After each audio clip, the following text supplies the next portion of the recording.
A'udzu billahi min syururi anfusina wa min sayyiati a'malina may yahdihillahu fala mudilla lahu wa may yudlil fala hadiya lahu asyhadu an la ilaha illallah wahdahu la syarika lah wa asyhadu anna muhammadan 'abduhu wa rasuluh rabbi shrah li sadri wa yassir li amri wahlul 'uqdatam min lisani yafqahu qawli amma ba'du. Yang kami hormati warga Dusun Besuri, terkhusus Masjid An-Nur, Masjid An-Nur Surodikoro Besuri. Khusus lagi guru sekaligus rekan saya Bapak Haji Sodikin. Beliau itu guru saya. Jadi ini patut kami sampaikan. Jadi nanti apabila ada yang saya sampaikan kok keliru, salah ke guru nih. Betul, tidak seperti itu. Nah, beliau banyak menginspirasi kami ya di lingkungan Al-Azhar, dan memang nyambung karena ternyata kita mengenal orang yang sama. Jadi manhajnya insya Allah sama kira-kira. Termasuk juga dengan warga sini Pak Ustadz Hendi, itu juga kawan kami. Bapak Ibu yang dirahmati oleh Allah, niki sudah sangat berjuang ya untuk bisa hadir Bapak Ibu di sini. Ini hari Minggu, biasanya anak-anak ngajak piknik ya, quality time dengan family. Nah ini quality time-nya ada di masjid. Malah saya dengar ibu-ibu juga masak gitu ya. Kalau jam segini sudah siap, itu berarti masaknya jam berapa? Tadi malam. Alhamdulillah, nget-ngetan. Alhamdulillah. Yang penting semuanya dapat berkahnya. Jadi ada perjuangan di sini. Begitu juga yang harus perjalanan dari rumah ke sini pagi-pagi, itu juga satu perjuangan tersendiri. Allah berfirman dalam surat Yasin ayat 12, Inna nahnu nahyil mauta wa naqulu ma qaddamu wa atharuhum. Ceritanya dulu itu Nabi Muhammad SAW ketika di Madinah itu dicurhati oleh masyarakat yang rumahnya jauh dari masjid. Iri gitu. Orang yang dekat masjid itu dengar azan dari masjid, dengar iqomah dari masjid. Ya dulu belum ada speaker ya, jadi murni dari suaranya Bilal itu. Nah mereka itu protes, bisa nggak kami ini bedol desa? Jadi masjid itu dilingkari oleh rumah-rumah kami pindah gitu. Pengen pindah, pengen semuanya pengen dekat masjid waktu itu.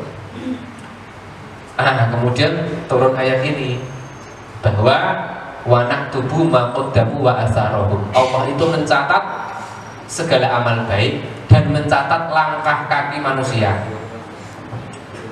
Artinya kalau langkah kaki manusia ke masjid itu semakin jauh, pahalanya semakin besar. Nah, maka itu Nabi Muhammad bersabda, umkusu ala manazilikum. Tetaplah berdiam di rumahmu saja, tidak usah pindah-pindah. Karena semakin jauh, semakin banyak pahalanya. Nah, ini siapa yang tepik situ nih? Saya yang paling jauh. Kalau puncak bibis, puncak bibis. Nah, ada angkringan puncak bibis dan sekitar situ rumah saya, Pak Ibu. Baik, kalau dahului Pak Sotikin untuk menyampaikan, sebenarnya bukan nasihat ya. Kalau nasihat itu Bapak Ibu insya Allah lebih banyak nasihatnya daripada saya. Ya kita ngaji bersama. Apabila nanti ada intervensi dalam hal keilmuan, saya sangat menerima. Jadi saya dibesarkan di lingkungan yang demokratis dalam hal agama maupun dalam hal keilmuan, sehingga ilmu itu tidak berasal dari satu sumber. Yang megang mic mungkin hanya satu, tapi yang punya ilmu Bapak Ibu semuanya punya ilmu. Pernah kan nama saya Rizal, memang namanya kurang umum karena pada umumnya Rizal itu pakai Z ya, Rizal begitu. Maka sering ketika kenalan tuh saya bilang nama saya Rizal pakai S, biar dingin, saya bilang kayak gitu, biar ingat itu orang-orang. Nah ini ada 24 slide, kira-kira satu slide kita bahas setengah jam ya Bapak Ibu. Jadi 12 jam mungkin insya Allah. Betul-betul, kita persingkat saja. Fikih itu ada 4 cabang. Satu fikih jinayat, itu fikih yang ngurusi urusan kriminalitas, hak. Kemudian kalau ada orang yang dirajam, hukuman-hukuman penjara, hukuman cambuk, disebut dengan fikih jinayat. Di Indonesia itu hanya dipelajari tapi tidak dipraktekkan. Yang nomor 2 itu fikih muamalah. Fikih muamalah itu fikih yang mengatur hubungan manusia, termasuk hubungan ekonomi. Jadi orang utang piutang, kemudian sewa menyewa, jual beli, itu ada di situ. Biar silaturahmi tidak terputus, boleh pinjam 100. Nah, itu ada di bab fikih muamalah. Di Indonesia dipelajari dan diamalkan karena banyak bank syariah. Jadi kita umat muslim itu berhak untuk memilih tetap di bank konvensional atau di bank syariah. Ada aturannya, ada undang-undangnya. Fikih yang ketiga itu disebut dengan ada yang sedekap, ada yang tidak sedekap. Sedekapnya pun macam-macam, ada yang di perut, ada yang di dada. Yang penting gak ada yang malah pusing gitu, banyak utang. Ada macam-macam, itu fikih ibadah. Yang terakhir namanya fikih ahwal syahsiyah. Ahwal syahsiyah itu yang mengatur tentang hubungan kerumah tanggaan. Nah, kita bahas yang itu saja karena yang hadir di sini ini insya Allah bukan kriminal, jadi tidak perlu fikih jenazah. Sepertinya juga ekonomi Islam tidak banyak, jadi tidak perlu fikih muamalah. Fikih ibadah, Bapak Ibu beribadah setiap hari. Nah, ini yang paling menurut saya paling relevan karena ada bapak, ada ibu, ada anak. Ya, kita bahas soal keluarga saja. Dalam slide saya tulis rumah tangga masa gitu, itu terinspirasi judul salah satu serial di TV dulu ya, Tetangga Masa Gitu. Nah, sekarang kita pakai rumah tangga masa gitu. Jadi kita ngomongin soal ketahanan rumah tangga. Bagaimana supaya rumah tangga kita itu bertahan. Nah, itu kan impian kita semua, agar menikah satu kali, dikumpulkan di surga dengan orang-orang yang kita cintai, gitu ya. Bapak Mas Sinten, Mas Irsyad membantu saya untuk mengoperasikan. Mungkin bisa dimulai dari yang pertama. Ini nanti kira-kira yang akan kita bahas. Next, Mas Irsyad. Bagaimana keluarga itu dibina, bagaimana menjaga keutuhan keluarga. Mungkin bisa langsung lagi ke slide selanjutnya. Nah, namanya keluarga yang utuh itu dimulai dari pencatatan yang utuh juga. Nabi Muhammad itu sangat mementingkan administrasi, Bapak Ibu. Dulu orang utang piutang itu tidak dicatat berdasarkan ingatan. Sampai turunlah ayat Al-Quran, ya ayyuhalladzina amanu idza tadayantum bidainin ila ajalin musamman faktubuh. Karena problem utang ini problem yang pelik. Jadi yang ditagih lebih galak dari yang nagih. Itu tidak hanya sekarang, dulu juga ada seperti itu zaman Rasulullah itu. Jadi yang ditagih lebih galak dari yang nagih. Yang nagih itu sudah sangat pekewuh, tapi yang ditagih itu tidak merasa bahwa dirinya punya hutang. Karena tidak dicatat. Itu kalau masih hidup jadi persoalan. Apalagi yang sudah meninggal, karena anak-anaknya tidak tahu kalau bapaknya punya hutang. Nah, oleh Nabi lewat ayat tersebut harus dicatat, dan tidak semata-mata dicatat, harus dilihat oleh dua orang saksi. Nah, jadi ada pencatatan utang berapa, mau disaur tahun berapa, saksinya siapa, jelas dipegang oleh yang hutang maupun yang dihutangi. Dalam menikah juga begitu. Maka oleh negara diurus di kantor urusan agama. Pernikahan-pernikahan yang tidak dicatatkan itu akan rentan, akan berimplikasi pada keutuhan rumah tangga yang tidak sempurna. Karena rumah tangga itu tujuannya salah satunya adalah biologis ya, ada anak dan seterusnya. Kalau tidak tercatat maka tidak utuh, kira-kira seperti itu. Itu nomor satu, tercatat. Yang kedua, keluarga dalam satu rumah sangat diupayakan. Ada yang LDR di sini, long distance relationship. Nah, jadi suami bekerja di mana, istri bekerja di mana, anak kuliah di mana. Gitu. Di dalam dunia perkotaan itu sangat banyak kita temui kondisi semacam itu.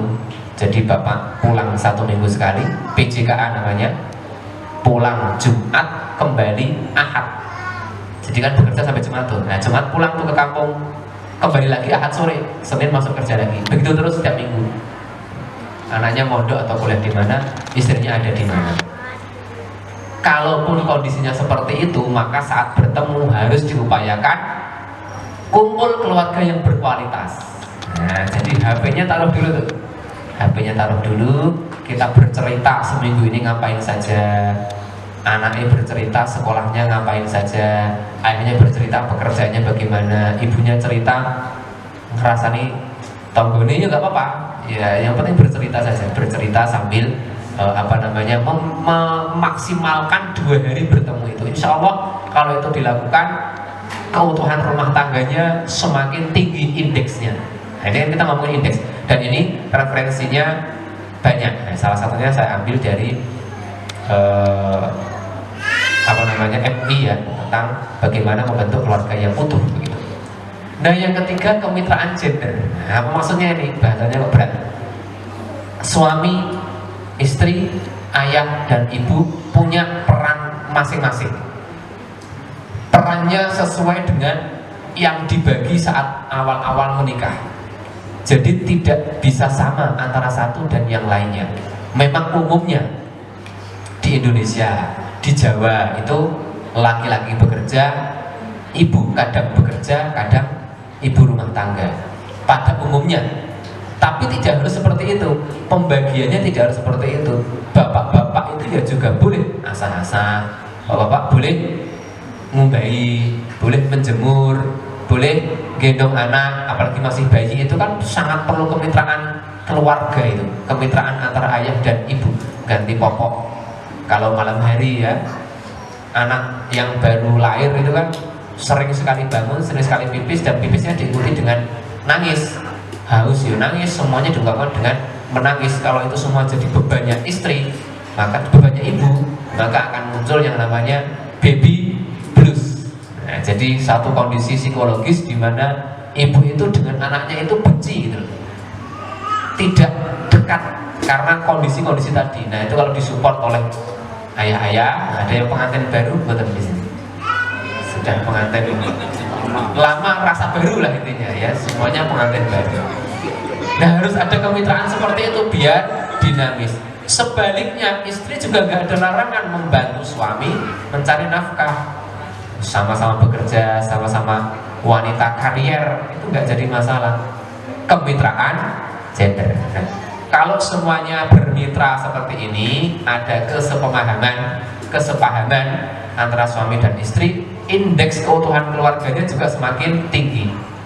Rumusnya kayak gitu saja.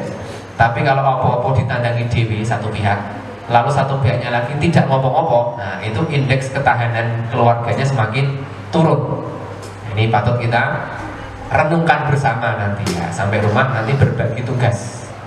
Nah, siapa yang ngedusi anaknya, siapa yang dan seterusnya.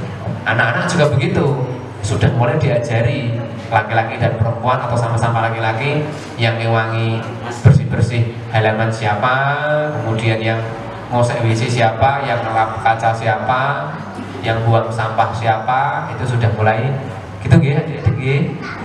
Nah, lanjut stres selanjutnya. Nah, ini ada data ya. Ini dulu masyarakat rumah tangga dengan kesejahteraan 40% terbawah secara nasional menurut kepemilikan buku nikah. 84% memiliki, 15%-nya tidak memiliki. Jadi masih banyak saudara-saudara kita yang menikah itu tidak tercatat. Lagi-lagi pencatatan itu penting karena akan meningkatkan indeks ketahanan keluarga. Apa-apa dicatat gitu kira-kira ya. Lanjut Mas Irsyad.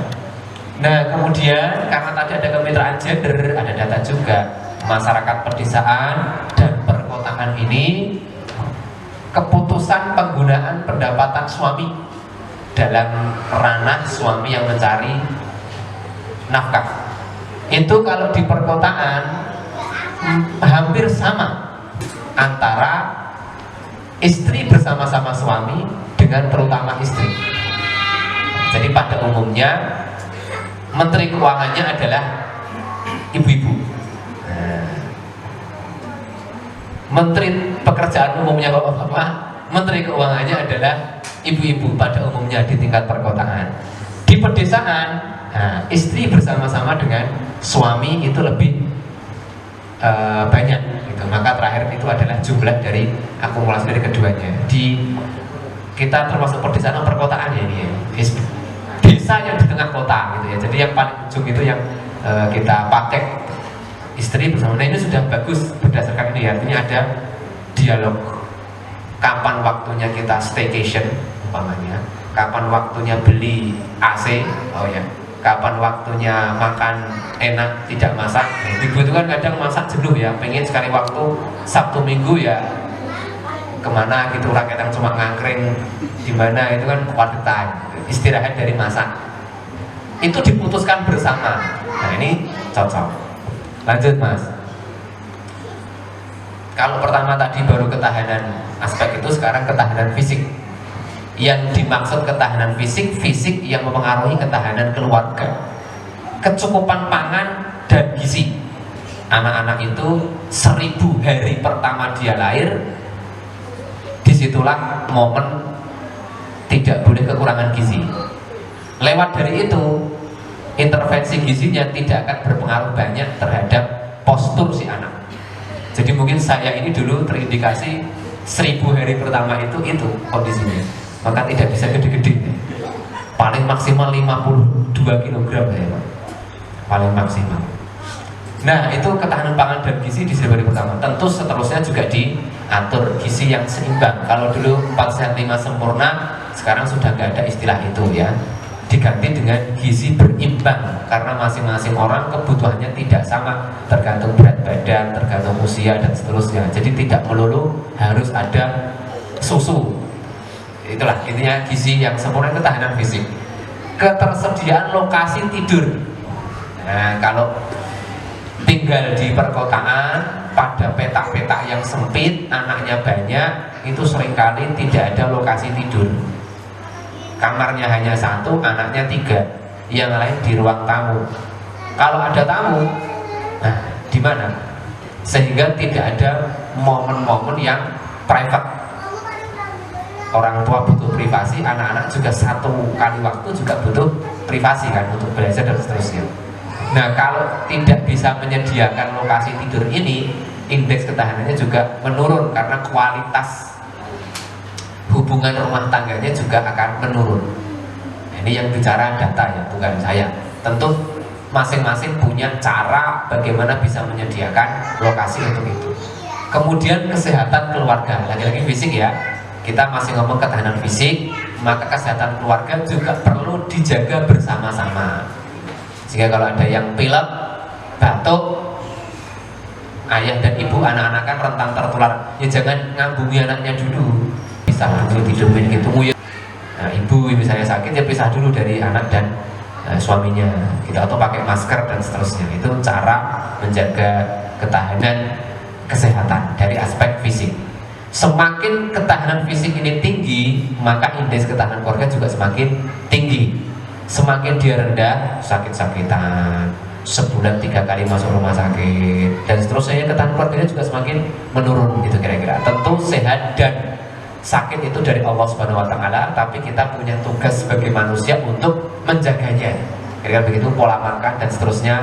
Jangan setiap hari santan terus begitu ya Pak, atau gorengan, atau kopi terus, pagi kopi, siang kopi, malam kopi, mau tidur kopi, jagung kopi, ronda kopi. Masya Allah, era kopi ras semangat. Nah itu ya dikurangi sedikit, apalagi kopi gulanya banyak, dikurangi. Ingat asam lambung juga sih Bapak Ibu. Kemudian lanjut. Nah ini kaitan dengan pernafkahan keluarga. Tugas yang ditulis dalam Al-Quran, memang nafkah keluarga adalah tanggung jawab suami. Nuwun sewu, dalam hal ini termasuk ASI, itu tanggung jawab ayah sebetulnya. Karena ASI adalah nafkah.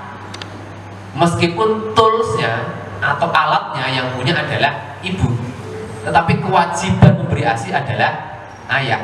Maka ayah memastikan bahwa anaknya dapat ASI.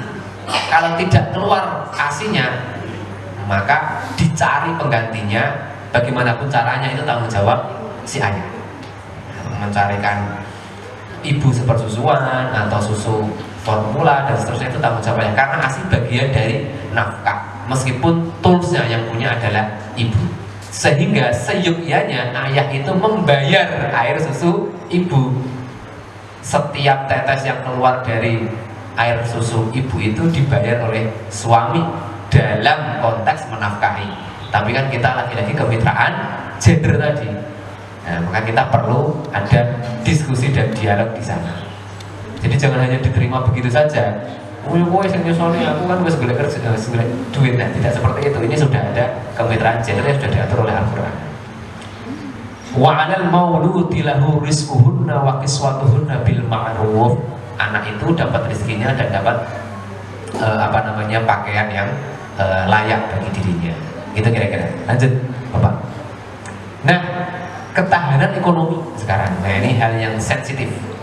Ketahanan ekonomi. Masing-masing punya cakupan, punya kekuatan ekonomi yang berbeda-beda. Tetapi rambu-rambunya ditulis itu seperti ini.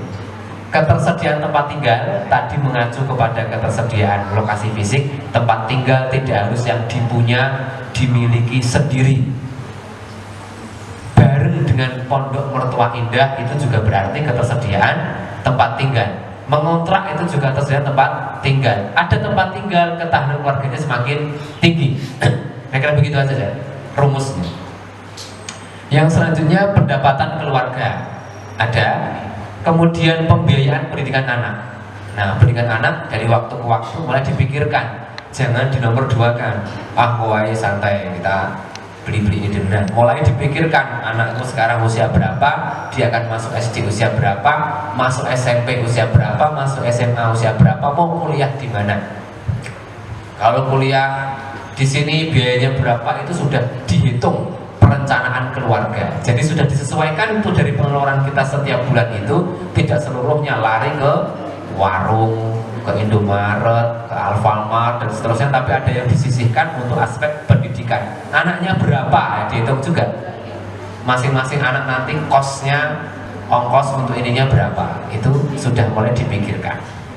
Kemudian yang terakhir adalah jaminan keuangan keluarga. Nah, bagaimana apabila salah satu nuwun sewu nanti dipanggil oleh Allah lebih dulu, dipanggil kalau denger gitu ya kan, menyusul duluan gitu. Nah, itu juga harus ada mitigasinya, ada mitigasi risikonya. Maka saya sangat senang sekali dengan perempuan yang berdaya. Berdaya itu artinya dia punya kemampuan untuk mitigasi apabila terjadi sesuatu terhadap suami. Entah apa itu caranya ada. Nah, negara dalam hal ini sudah memfasilitasi beberapa hal ya. Kalau Bapak Ibu mendaftarkan di JKN, Jaminan Kesehatan Nasional, ataupun jam sostek yang jadi BPJS Ketenagakerjaan, itu kan sudah ada jaminan masa tua, jaminan kehilangan pekerjaan, jaminan kecelakaan dan seterusnya. Itu salah satu cara untuk hal ini. Tidak menakut-nakuti, tapi ini bagian dari ketahanan ekonomi yang perlu kita pikirkan, gitu ya. Lanjut, Mas Irsyad. Wal yakhshal ladzina law taraku min khalfihim dzurriyyatan dhi'afan khafu 'alaihim. Allah kaitan dengan yang tadi, karena Allah itu sudah memperingatkan, bertakwalah. Kamu tuh harus takut kepada Allah. Siapa yang harus takut? Orang-orang yang merasa resah dengan keturunannya. Kalau dia meninggalkan keturunannya itu, mereka mau makan apa? Kira-kira seperti itu. Nah, itu diminta untuk bertakwa pada Allah.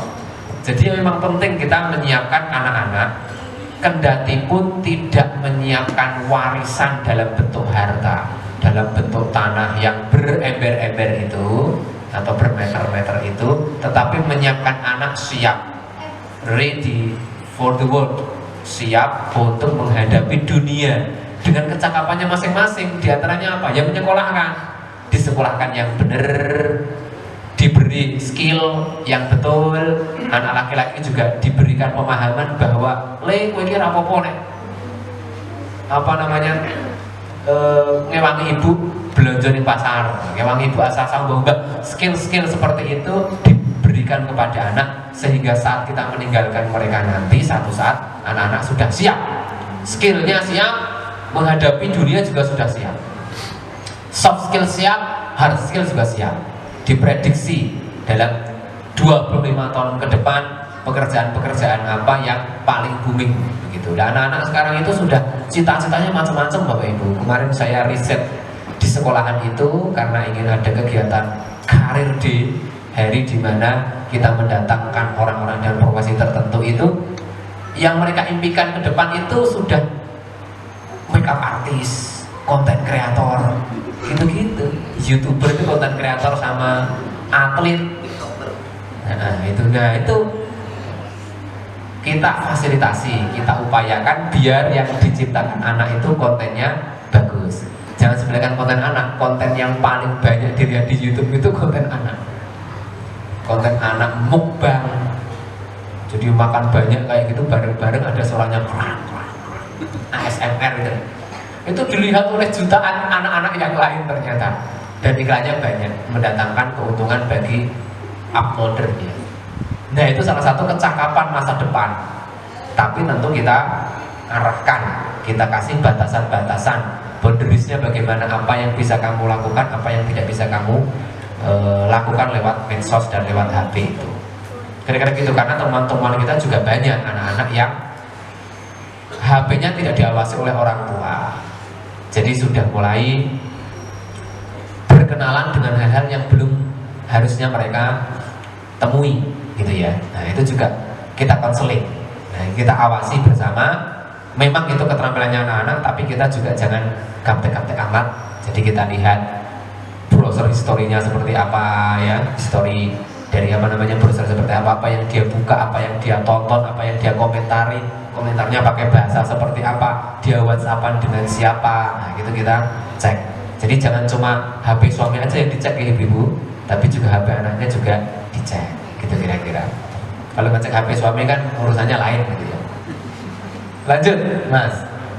Nah jadi tadi ya, urusan nafkah itu hanya 2 dari 5 dimensi ketahanan keluarga, dimensi fisik dan ekonomi. Jadi tidak melulu soal penafkahan. Artinya apa? Sugih wes mesti keluarganya bertahan. Enggak demikian. Mau nyatanya di TV-TV itu yang kasus-kasus keluarga juga orang-orang yang sugih-sugih ya, yang terpandang-terpandang karena manusia tidak mengenal kata cukup. Nah, jadi hanya 2 aspek saja. Masih ada 3 dimensi yang lain yang perlu kita diskusikan bersama untuk membentuk ketahanan keluarga tadi. Ya lanjut Mas. Nah ini contoh salah satu hal saja.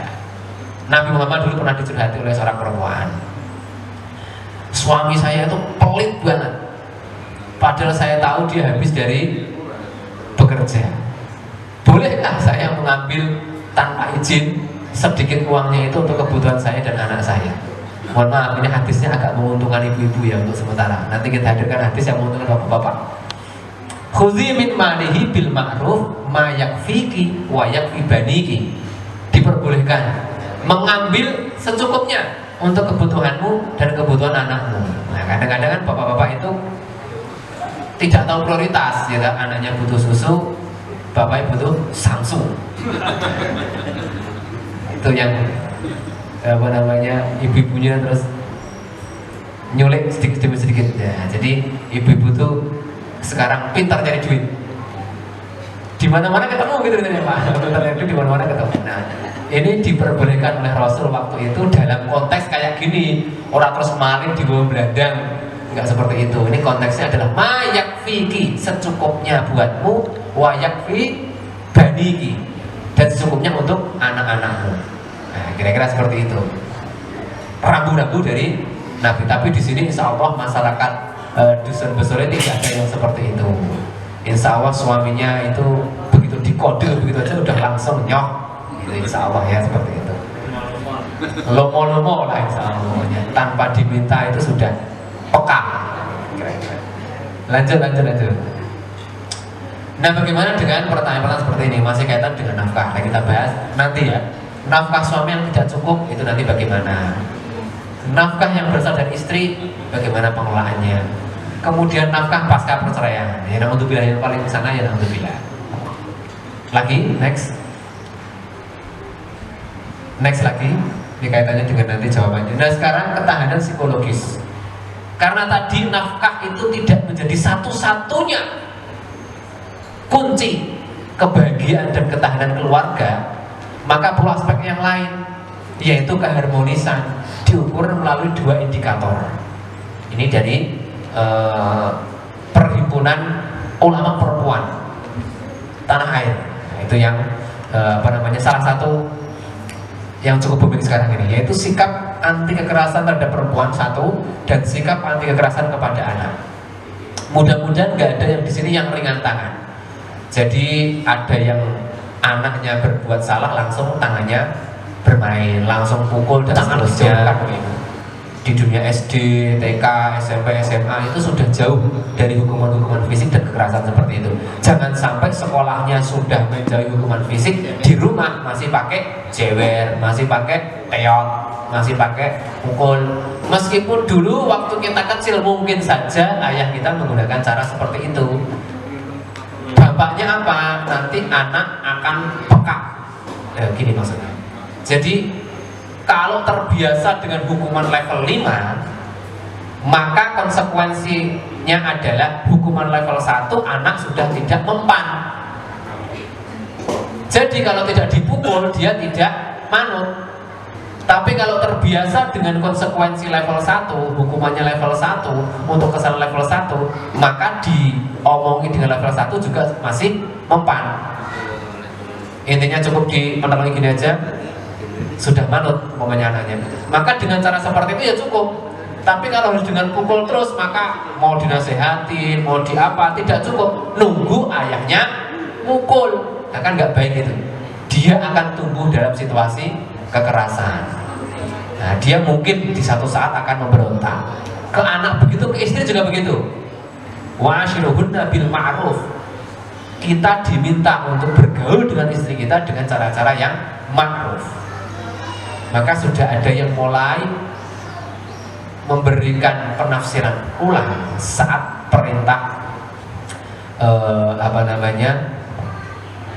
perintah apabila ada yang membangkang. Kan perintahnya begitu, awalnya dinasihati, kemudian kalau tidak adalah pisah ranjang, kemudian menghadirkan mediasi, kemudian terakhir adalah dipukul, wadribuhunna. Itu sudah mulai banyak penafsiran, karena arti doroba dalam bahasa Arab tidak semata-mata adalah mukul, bisa juga bepergian. Kalau semula hanya pisah ranjang satu rumah, sekarang disuruh untuk pisah rumah. Jadi kalau pisah rumah itu bepergian satu sama lain, diharapkan 3 hari sudah saling kangen. Jebul nih orang bojone kaya ngene rasane. Kemudian mereka rujuk lagi. Nah, konsep-konsep seperti itu sudah mulai direinterpretasi, mulai ditafsirkan ulang. Hadis atau perintah kepada anak untuk sholat juga begitu. Diperintahkan sholat di usia 7 tahun, kemudian 10 tahun apabila tidak sholat dipukul. Lanjut ya. Di ayat di hadis-hadis yang sering kita dengar sudah mulai direinterpretasi oleh ulama-ulama yang tidak perlu kekerasan. Yang dimaksud itu adalah diberi pelajaran. Pemberian pelajaran itu macam-macam. Bisa saja tidak harus dipukul, bisa saja dibatasi aksesnya. Yang semula boleh nonton TV menjadi tidak boleh nonton TV. Yang sebelumnya diberi gadget menjadi nggak boleh pegang HP. Diberi pelajaran, maksudnya gitu. Jadi kalau 10 tahun sudah 10 tahun kok tidak sholat-sholat juga, berarti 10 tahun itu kelas berapa kira-kira? Kelas 4 ya, kalau kelas 6 itu masuk kelas 1, mungkin kelas 5 atau kelas 4 kok belum sholat. Nah, itu pemberian pelajaran seperti itu yang kita lakukan gitu. Karena apabila keluarga kita penuh dengan kekerasan, main tangan dan seterusnya, indeks ketahanan keluarganya juga tadi semakin menurun lagi-lagi. Lanjut Mas Irsyad. Kemudian ini yang kaitan dengan hadis tadi diperkuat dengan ini. Sebaik-baik suami adalah yang paling baik kepada istrinya, sejelek-jelek suami adalah yang paling buruk kepada istrinya. Jika mentaatimu, janganlah kau mencari-cari alasan untuk menyusahkannya. Konteksnya